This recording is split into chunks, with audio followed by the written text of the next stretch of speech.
Total station అంటే ఏమిటి? భూముల సర్వేలో దీని యొక్క ప్రాముఖ్యతను గురించి వివరించండి.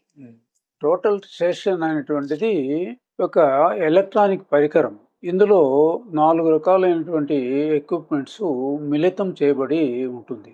ఒకటి టెలిస్కోపు, 2 ఈడిఎం అని చెప్పి ఎలక్ట్రానిక్ డిస్టెన్స్ మీటర్ అనేటువంటిది ఒకటి ఉంటుంది. తర్వాత థియోడలైట్ అనేటువంటి ఒక పరికరం ఉంటుంది. తర్వాత మైక్రో ప్రాసెసర్ ఉంటుంది.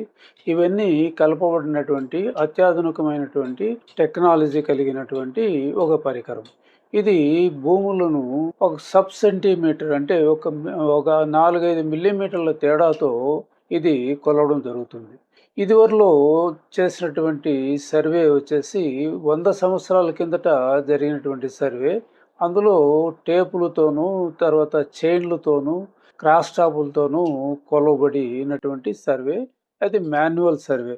ప్రతి చోట మనుషులు ఈ చైన్ లాక్కుంటా పోయి దాని యొక్క పొడవు వెడల్పులు నోట్ చేసుకొని అన్ని వాటినంతా కూడా రఫ్గా నోట్ చేసుకొని అందులో త్రికోణంతో దాని యొక్క వైశాల్యాలను లెక్క కట్టేవాళ్ళు అనమాట. అప్పటికి ఉన్నటువంటి టెక్నాలజీ అది. దాన్ని బట్టి ఎఫ్ఎంబీలు కానీ టీపన్లు కానీ తర్వాత గ్రామ పటాలు కానీ ఇవన్నీ ఏర్పాటు చేసి దాన్ని బేస్ చేసుకుని ఏ రిజిస్టర్లు తర్వాత మిగతా రిజిస్టర్లు అన్నీ కూడా తయారు చేయడం జరిగిందనమాట. అయితే ఇది 100 సంవత్సరాల కిందట జరిగింది కాబట్టి మధ్యలో రీసర్వే అయినటువంటిది జరగలేదు. అని అప్పుడు ఉన్నటువంటి చట్టం ప్రకారం అయితే ప్రతి 30 ఏళ్ళకు ఒకసారి సర్వే జరిగి ఉండాలి. కానీ 100 ఏళ్ళు అయినా కూడా జరగలేదు. భారత ప్రభుత్వం ఏమని గమనించిందంటే చాలా రాష్ట్రాల్లోనూ తర్వాత కేంద్ర ప్రాంతాల్లోనూ చాలా భూములు యొక్క రికార్డ్స్ చాలా పాతబడిపోయి తర్వాత శిథిలావస్థకు చేరుకున్నాయి అనేటువంటి ఉద్దేశం ఒకటి. తర్వాత చాలా రికార్డులు తప్పుల తడకగా తయారైంది అనేటువంటిది. ఇదివరలో వంశపారంపర్యంగా వచ్చేటువంటి ఒక వ్యవస్థ అనేటువంటిది ఉండేది అనమాట. అదే తెలంగాణ రాష్ట్రంలో అయితే పటేల్ పట్వార్ వ్యవస్థ, ఆంధ్రప్రదేశ్లో ఉన్నట్లయితే మున్సబ్ కరణాల వ్యవస్థ అనేటువంటిది మొదటి నుంచి ఉండేది. ఆంగ్లేయుల పరిపాలనలో కూడా ఆ వ్యవస్థే నడిచేదనమాట. అయితే వాళ్ళ యొక్క స్వలాభంతో కొన్ని రికార్డులను ట్యాంపర్ చేసి వాళ్ళకు అనుకూలమైన వాళ్లకు పెట్టడము, తర్వాత డీఫామ్ పట్టాలు కూడా వాళ్ళకు అనుకూలమైన వాళ్లకు వాళ్ళ పేరుతో రికార్డులు రాయడము, భూ స్వాధీనాలు లేకపోయినప్పటికీ కూడా ఇలాంటి అవకతవకలు ఎన్నో జరిగినాయని చెప్పి అన్ని రాష్ట్రాల్లో ఒక సర్వే నిర్వహించి ఇది చాలా తప్పుల తడకగా ఉండేదని వల్ల కొన్ని లక్షల కేసులు వివిధ కోర్టులలో పెండింగ్ లో ఉన్నాయి.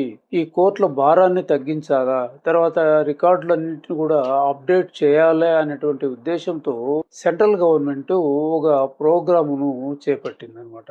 ఆ ప్రోగ్రామే దిల్ ఆర్ఎంపీ అని అంటామన్నమాట.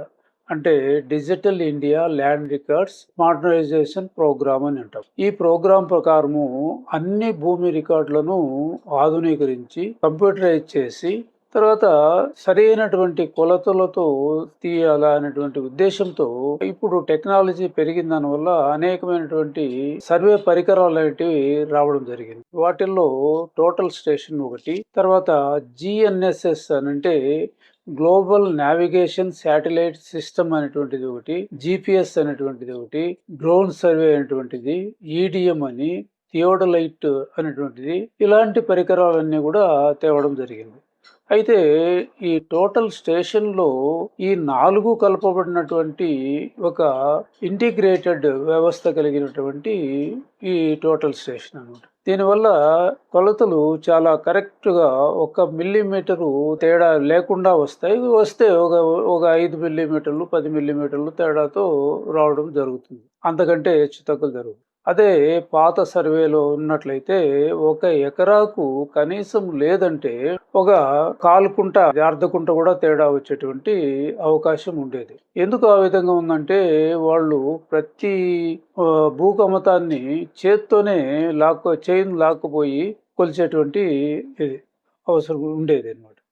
అయితే వాళ్ళు చిత్తడి నేలల్లో కానీ తర్వాత చెట్లు అడ్డముగా వచ్చేటువంటి ఏరియాల్లో కానీ ఊరుగా ఉండేటువంటి చెట్లలో కానీ వీళ్ళు ఛేదించలేక ఏదో ఒక లెక్క ప్రకారం వేసి ఆ భూములను సర్వే చేయడం జరిగింది. ఎందుకంటే వాళ్ళ యొక్క ముఖ్య ఉద్దేశ్యం ఏమంటే ఆంగ్లేయుల పరిపాలనలో గాని, అంతకుముందు ఉండేటువంటి రాజుల పరిపాలనలో గాని, నవాబుల పరిపాలనలో గాని వాళ్ళ యొక్క ముఖ్య ఉద్దేశ్యము భూమి శిస్తు వసూలు చేయాలి.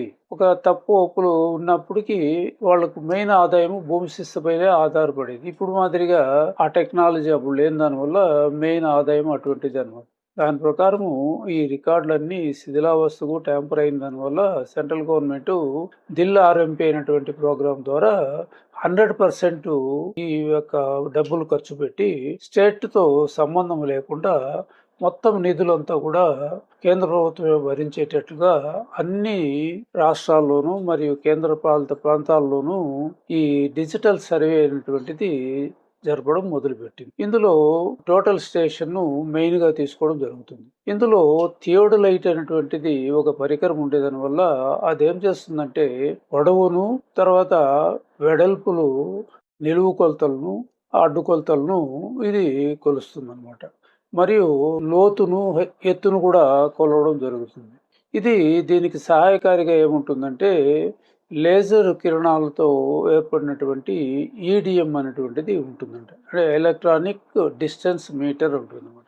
ఇదేమంటే మనుషులు ఉండాల్సిన పనిలే. పలాని ఏరియా పొడవు ఎంత ఉంది, ఆడవుగా ఏదైనా ఒక చెట్టు కానీ లేదంటే ఏదైనా ఒకటి భౌతికమైనటువంటి అక్కడ పెట్టినట్లయితే దాన్ని టచ్ అయ్యి మళ్ళీ రివర్స్ వస్తుంది. అది రికార్డ్ అవుతుంది దాంట్లో. ఇదేం చేస్తుంది, మైక్రో ప్రాసెసర్ అనేటువంటిది ఒకటి ఉంటుంది కాబట్టి అందులో అది నిక్షిప్తం చేస్తుంది అనమాట. అంటే మనకు ఆ డిస్ప్లేలో కనిపిస్తుంది. అది డిస్ప్లే వచ్చేసి కంప్యూటర్ టైప్లో ఉంటుంది. ఆ డిస్ప్లే కనిపించింది కాకుండా స్టోరేజ్ చేసేటువంటి, నిల్వ చేసేటువంటి సామర్థ్యం కలిగి ఉంటుంది అనమాట. కాబట్టి థియోడలైటు ఉండేదానివల్ల ఈ కోణాల యొక్క కొలతను పొడవు, వెడల్పు మరియు లోతు మరియు ఎత్తు వాలులను కూడా ఈ కొలతలు వేయడం జరుగుతుంది. వాటిని రీడింగ్‌ను చేసేది ఈడిఎం చేస్తుంది. ప్రాసెస్ చేసేది మైక్రో ప్రాసెసర్ చేస్తుంది. ఇది చూసేది ఎటువంటిదంటే టెలిస్కోప్ ద్వారా చూడడము జరుగుతుందన్నమాట. ఈ విధంగా ఒక సబ్ సెంటీమీటరు తేడా కూడా లేకుండా కూడా ఈ కొలతలు అనేటివి రావడం జరుగుతుంది. ఇవన్నీ మీటర్లకి కన్వర్ట్ చేసి ఎఫ్ఎంవీల రూపంలో తేవడం జరుగుతుంది అనమాట. ఈ ఈడిఎం మీటర్ అనేటువంటిది ఏం చేస్తుందంటే లేజర్ కిరణాలను ఎదురుగా ఉండేటువంటి ఒక ఏరియాను, అంటే అక్కడ నిలబెట్టి ఏదన్నా కర్ర పాతి ఉంటే ఆ కర్ర దగ్గరికి పోయి అది అక్కడ పోయి తాకి మరీ పరావర్తనం చెంది మళ్ళా ఎన్నికి వస్తుంది. ఆ డిస్టెన్స్ను ఖచ్చితంగా కొలత వేయడం జరుగుతుంది. అదేవిధంగా వెడల్పు ఏరియా కావాలన్నా కూడా కొలుస్తుంది. ఇది 2D మరియు 3D అంటే 2 డైమెన్షన్ 3 డైమెన్షన్ కొలతలు కూడా తీయడం జరుగుతుంది. ఇదంతా కూడా మైక్రో ప్రాసెసర్ నిల్వ చేస్తుంది. ఇది వచ్చేసి కంప్యూటర్లోకి కూడా బదిలీ చేయడం కూడా జరుగుతుంది.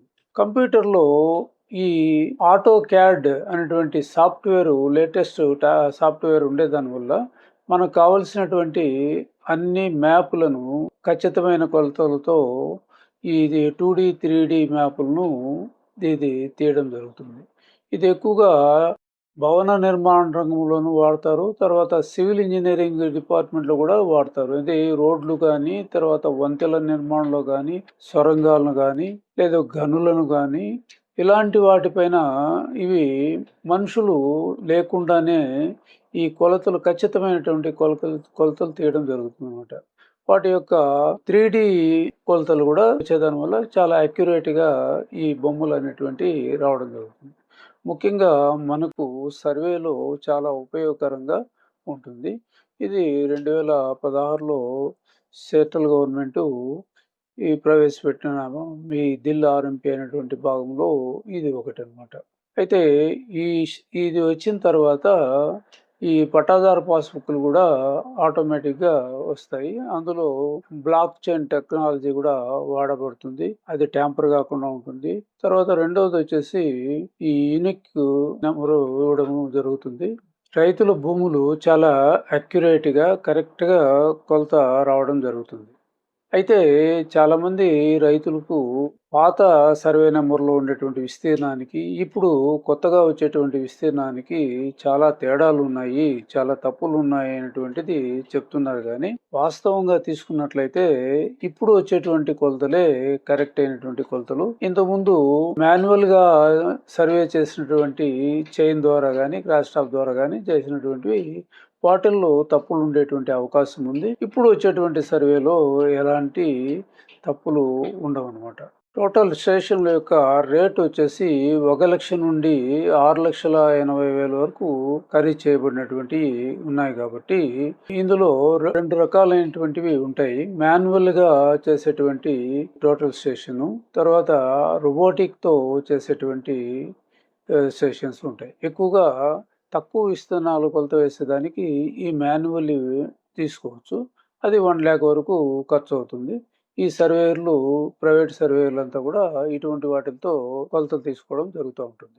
అయితే గవర్నమెంటు చేసేటువంటి టోటల్ స్టేషన్ వచ్చేసి రోబోటిక్ టోటల్ స్టేషన్ అనమాట. అత్యంత వేగవంతంగా ఒకే వ్యక్తితో అత్యధిక సామర్థ్యంతో ఆటోమేటిక్‌గా తప్పిదాలను తప్పిస్తూ ఒక బటన్ నొక్కడం ద్వారా అన్ని రకాల పార్ట్స్ పనిచేసి సరైనటువంటి కొలతలతో భూమి పొడవు, వెడల్పు, లోతు యొక్క కోణాలను కొలిచి అది డిస్ప్లే బోర్డులో కనిపించడం జరుగుతుంది. మరియు మైక్రో ప్రాసెసర్ వచ్చేసి అది నిల్వ చేసే సామర్థ్యం ఉంటుంది.